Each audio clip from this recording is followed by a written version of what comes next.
Les amis, Aumonville-la-Rogue ressemble à quoi? Il va s'agir maintenant de suivre notre guide qui, à mon avis, est déjà en balade. Vous l'avez vu tout à l'heure. Maintenant, il part tout le temps. Ouais. Où t'es installé, mon Seb, sur l'estran? Je suis pas bien loin, je suis sur le bord du littoral parce Ouais. que moi, dès que je suis ici, je ne peux voir que la mer, tellement c'est beau. Pierre a raison en disant que c'est loin de Paris, mais forcément parce qu'ici, c'est pas la Normandie des Parisiens, c'est la Normandie des vrais amoureux de la nature.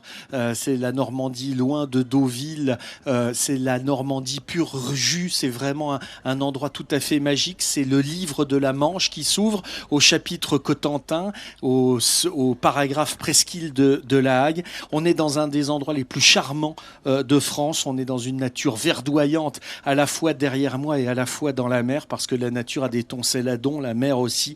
Aumonville-la-Rogue est un village réputé pour son architecture de granit et de grès. C'est un endroit totalement choucard. C'est pratiquement un décor choucard. C'est un décor de cinéma. Pas étonnant d'ailleurs que le cinéma l'ait élu comme décor naturel. Alors on va partir en balade pour découvrir l'âme qui se situe ici, au niveau de ce port. C'était déjà un port au niveau à l'époque romaine. Donc on va regarder ça et moi je me mets face au paysage. Le long d'un littoral à la nature préservée, le village d'Aumonville-la-Rogue ne fait qu'un avec le relief.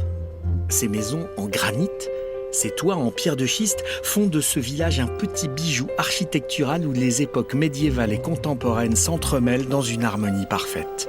Ici, dans ces rues sinueuses, le temps s'écoule paisiblement et fait de ce petit coin de Manche un lieu de vie exceptionnel pour ses habitants.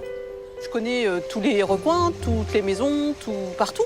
Ce village, il est agréable, il y fait bon vivre.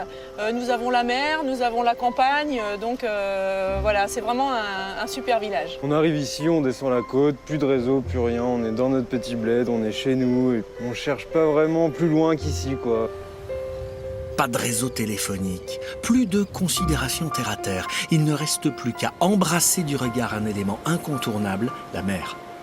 Ce port, c'est l'âme du village qui, déjà du temps des Vikings, attirait toutes les convoitises. Aujourd'hui, seuls les bateaux de pêche comme celui de Cédric partent à la conquête des rivages. C'est vrai qu'on est un peu privilégié par le cadre d'Aumonville-la-Rogue. Quand on part en mer le matin, on voit tout le paysage devant, là, les falaises. C'est vrai que les falaises sont typiques de la région, puis c'est pas un très grand coin, donc voilà, on regarde le paysage, puis on voit pas une maison. C'est bien.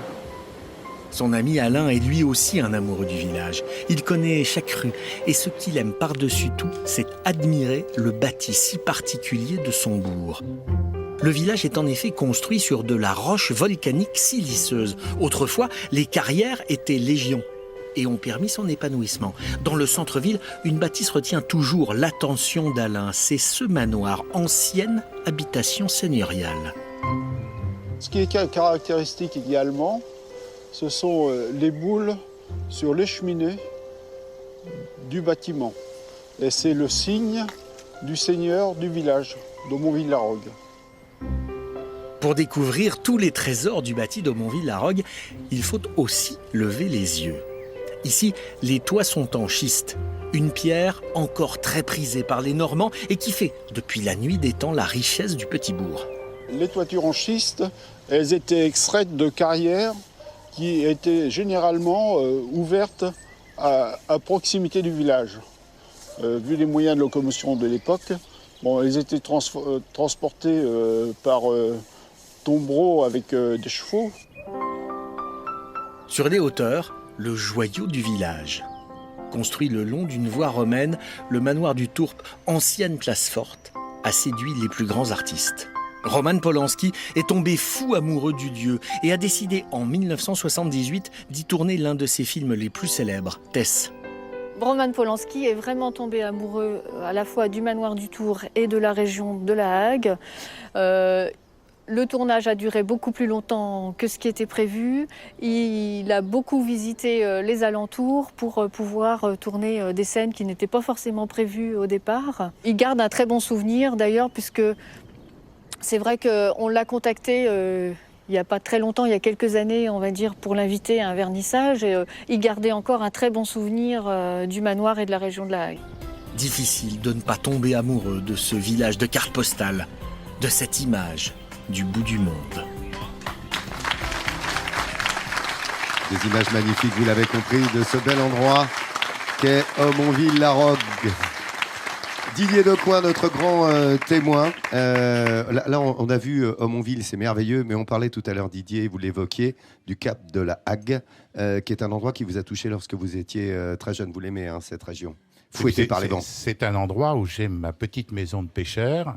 Et ce qui est extraordinaire, c'est que mes enfants sont tombés amoureux de la même façon que moi. Et je suis toujours touché de penser que dans le fond, ils jouent avec les mêmes rochers. Bon, la mer est toujours changeante, c'est vrai, mais ils vivent dans les mêmes paysages. Ça n'a pas bougé, tout ça. C'est resté tel que c'était. Sauvage. Oui, hein. C'est sauvage, mais sans être barbare. C'est sauvage sans être agressif. Le Cap de la Hague, on l'appelle souvent le Cap Horn du pauvre. Là, parce que il peut être d'une violence extraordinaire. Vous avez ce fameux courant du raz blanchard qui peut dépoter à 10, 11 nœuds. Moi, j'ai vu des bateaux reculer dans le raz blanchard. Ouais, par la force du courant. Par la force du courant. Et au pied même du phare, vous avez des épaves. Alors, il y a de tout. Il y a un paquebot qui s'appelle le Paris. Il y a un sous-marin qui s'appelle le Vendémiaire. C'est une mer qui est une mer extrêmement, extrêmement forte. Et qui demande... Et c'est pour ça qu'il y avait tant de corsaires et de pirates, hein. C'était des repères, c'est-à-dire qu'ils étaient tranquilles ici. Ils pouvaient évidemment aller arraisonner les bateaux de l'Anglois qui étaient en face, prendre des bateaux qui remontaient, hein, dans le chenal de la Manche. Et puis, il y avait tous ces repères où ils étaient bien planqués, comme le renard dont Port-Racine. Port-Racine est le nom d'un corsaire. Oui. Il a construit ce petit port avec ses hommes. Et il était embusqué là, et dès qu'un Anglois, comme vous dites, c'est joliment dit, passait, appareillage, assaut, à l'abordage. Ouais.